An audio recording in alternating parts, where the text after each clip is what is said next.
वफाकी वज़ीर बराए मनसूबाबंदी असद उमर का कहना है कि पाकिस्तान और भारत समेत हमारे खत्ते में कोरोना यूरोप और अमरीका की तरह मुहलिक साबित नहीं हुआ। कोरोना से मुआशी नुकसान बहुत हो गया है।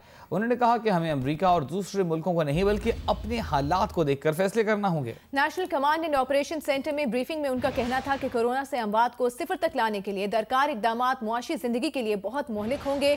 1 करोड़ 80 लाख तक अफराद बेरोजगार होने का अंदाजा लगाया गया है। उन्होंने कहा कि 6 दिन से मुल्क में अमवात की यौमिया औसत बढ़कर 24 हो गई।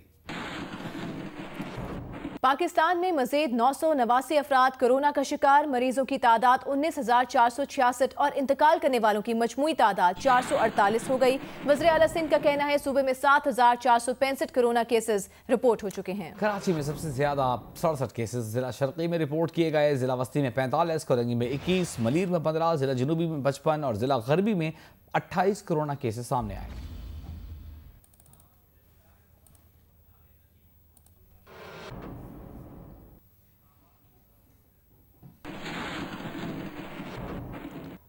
आज़ादी सहाफ़त के आलमी दिन पर मीर शकील रहमान की गिरफ्तारी के खिलाफ इस्लामाबाद में Rawalpindi Islamabad union of journalist के ज़ेर एहतमाम पार्लियामेंट हाउस के बाहर धरना जारी है। मुस्लिम लीग नून के रहनुमा जावेद लतीफ़ इस वक्त खिताब कर रहे हैं। जानिब से कभी किसी को गद्दारी का सर्टिफिकेट नहीं मिला, बल्कि इन्होंने मुहिब्बे वतन पैदा किए।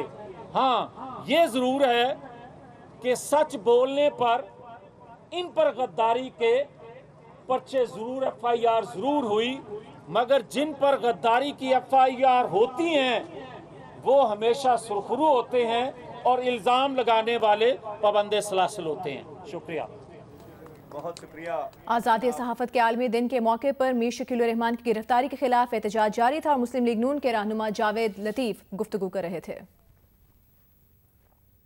आगे बढ़ते हैं, आपको बताते हैं विफाकी हुकूमत की कराची में तरक्याती स्कीमों के फंड्स के इजरा का मामले पर दस्तावेज सामने आ गई है, जिसके मुताबिक जुलाई से अप्रैल तक कराची वाटर सप्लाई मंसूबे के लिए कोई फंड्स जारी नहीं हुए। 10 माह में कराची ग्रीन लाइन बस ऑपरेशन मंसूबे के लिए भी 1 पाई जारी नहीं की गई। रवा माली साल कराची वाटर सप्लाई स्कीम के लिए 40 करोड़ रुपए और ग्रीन लाइन बस ऑपरेशन मंसूबे के लिए 4.5 करोड़ रुपए मुख्तस किए गए हैं। जिना एवेन्यू M9 फ्लाईओवर की तामीर का मंसूबा भी ताहाल फंड से महरूम है। आज़ादी सहाफ़त के आलमी दिन के मौके पर मीर शकील रहमान की गिरफ्तारी के खिलाफ एहतजाज जारी है और इस वक्त पीपल्स पार्टी के सीनियर रहनुमा रहमान मलिक गुफ्तगू कर रहे हैं। बगैर हथियार का लड़ता है और फिर इसके साथ ज्यादती होती है। भट्टी साहब, मैंने आपकी उस वक्त भी ली थी सारे के सारे डिमांड, तो उसमें मैंने एक चीज रखी थी कि जब तक आप यानी कि मीडिया हाउसेस और गवर्नमेंट की तरफ इशारा करूंगा कि जब तक इनको इंश्योरेंस पॉलिसी नहीं मिलेगी इनकी जिंदगी आगे नहीं चल सकती। ये खेलते हैं वो खेल जो खतरनाक होता है, ये बमों में भी जाते हैं, ये हर जगह खड़े हैं। आज हमारे पे कोरोना वारद है और कोरोना जिस अंदाज से आज भी हम सब लोग इकट्ठे हैं आपके साथ यकजहती ज़ाहिर करने के लिए खड़े हैं। और मैं ये अर्ज कर दूं कि पाकिस्तान पीपल्स पार्टी आज भी, कल भी, आइंदा भी आपके साथ खड़ी रहेगी और अनसा मुतालबात का जो आपके हैं उनको जायज समझते हैं। मैं ये समझता हूँ कि आपका सबसे इस वक्त का जो मौजूदा मसला है वो है कोरोना, और कोरोना के जब पैकेजेस सारे तबकों को मिल रहे हैं। रहमान मलिक इस वक्त खिताब कर रहे हैं, पार्लियामेंट हाउस के बाहर धरना जारी है। इस मुताबिक आपको अपडेट करते रहेंगे। प्रेस फ्रीडम डे पर धरना जारी है, पार्लियामेंट हाउस के बाहर वजीर इत्तलात इस वक्त गुफ्तगू करने आए हैं। बिस्मिल्लाहिर्रहमानिर्रहीम। मेरे बहुत ही काबिल इज़्ज़त, काबिल कदर साथियों, आज के इस अहम दिन पर पहले मैं बात करना चाहूँगा बड़ी मुख्तसर सी कि जो आज का जो आपके पेशे के हवाले से इंटरनेशनल जर्नलिज्म फ्रीडम डे है,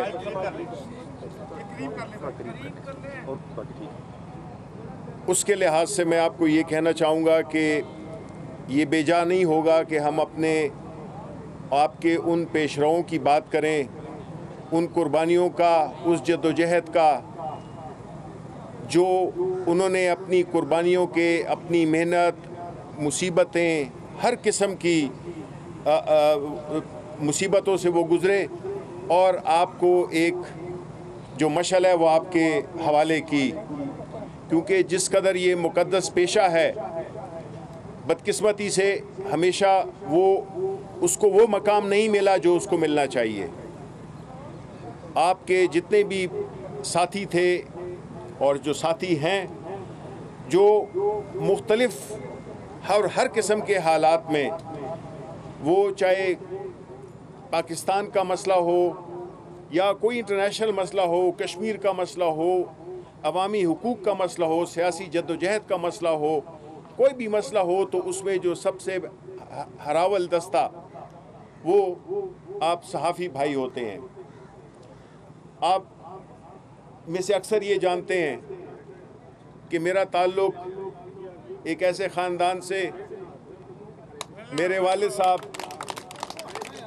जो कि आपके ही कबीले से थे, इस निस्बत से मैं यही समझता हूँ कि मैं भी आपके कबीले का हिस्सा हूँ। और आपकी जो अजीब ये इत्तेफाक है कि जब मुझे मिले थे भट्ट साहब एबटाबाद में, तो उनसे यही बात हुई थी। और सच्ची बात है कि पता नहीं क्या बात है कि आपकी जो बात है वो मेरे हमेशा दिल को लगती है कि शायद वो उसमें मेरा जो खून है, शायद उसकी कोई उसमें रिएक्शन होता हो। तो अब ये मेरी खुशकिस्मती समझें या बदकिस्मती समझें कि मैं एक ऐसी सिचुएशन में आ गया हूँ जहाँ पे कि मुझे आपका भी ख्याल रखना है और जो हुकूमत की पॉलिसीज़ हैं उनको भी एक तवाज़ुन पैदा करना है, और ऐसा तवाज़ुन कि एक चीज़ दूसरे की कीमत पे ना हो। ठीक है जी। अब आते हैं आपके जो मसाइल हैं, आपके जो मुतालबात हैं। इसमें रहमान मलिक साहब ने भी जिस तरह के आपके कॉलीग ने बिल्कुल दुरुस्त कहा कि जब आप गवर्नमेंट में थे कुछ और बात थी, और अब जब आप ओपोजिशन में हैं तो वो कोई और बात है। तो मैं ये कहना चाहता हूँ कि जी देखें, आपको ये ज़हन में रखना होगा कि आपके जो हर प्रोफेशन इम्पोर्टेंट होता है, लेकिन हुकूमत के पॉइंट ऑफ व्यू से जितना आप अहम हैं, जितने आपका जितना रोल बनता है पूरे सियासी कल्चर में और इस मुल्क के माशरती कल्चर में, वो मेरा नहीं ख्याल है कि किसी और उसका बनता है।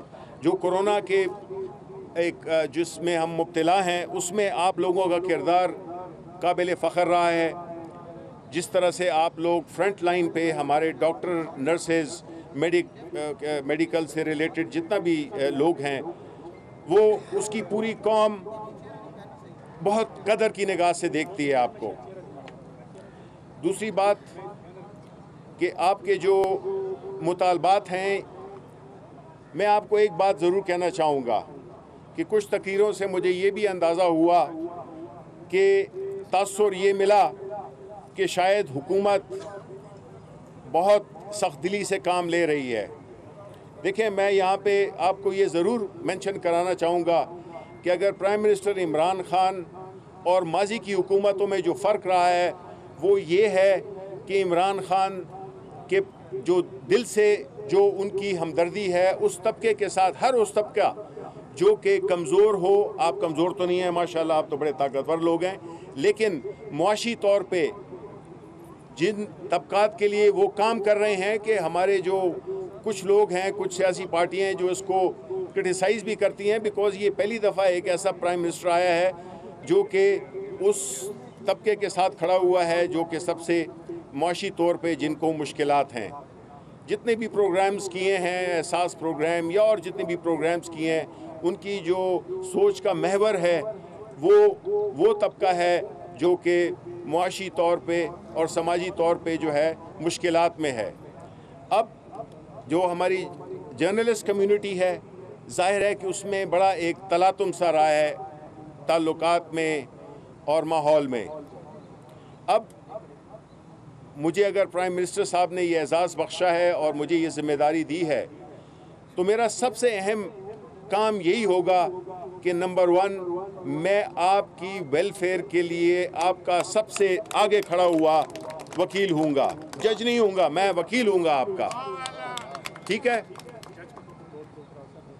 आपके जितने भी मुतालबात हैं मैं उनके उसमें से मैंने वो पढ़े भी हैं। आपके जो तंजीमों के जो भी सरबराह हैं उनसे मैंने कुछ से मुलाकात भी की है, लेकिन चूँकि मुझे इतना कम वक्त हुआ है कि मैं ये नहीं चाहता कि मैं आपसे एक ऐसी इस किस्म की बात कर दूं जो कि मैं पूरी ना कर सकूं।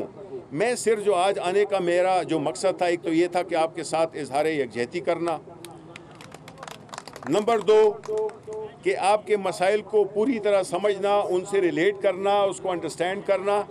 और मैं आपको इस बात का यकीन दिलाता हूँ, देखें मैं आपको फिर कहता हूँ कि आप मेरा पस मंज़र देखें, मैं कभी आपके मफादात के खिलाफ सोच भी नहीं सकता कि मैं कोई ऐसी बात करूँगा या कोई। वज़ीर इत्तलाआत और नशरियात शिबली फराज लाहौर में मीडिया की आज़ादी से मुताल्लिक एक धरना जो पार्लियामेंट हाउस के सामने दिया जा रहा है, आज़ादी सहाफ़त के आलमी दिन पर, उससे खिताब कर रहे थे।